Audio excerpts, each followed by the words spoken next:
You are looking at Julian's pronunciation guide, where we look at how to pronounce better some of the most mispronounced words in the world, like this other curious word. But how do you say what you're looking for today? We are looking at how to pronounce this word and more confusing vocabulary many mispronounce in English, so make sure to stay tuned to the channel to learn more.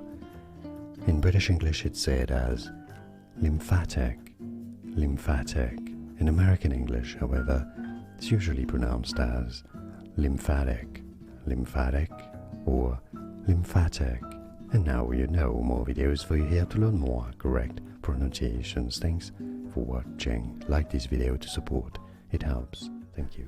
Here are more videos on how to pronounce more confusing words and names too many mispronounced. Like this video if you found it useful. I appreciate your support. I'll see you soon and thanks for watching.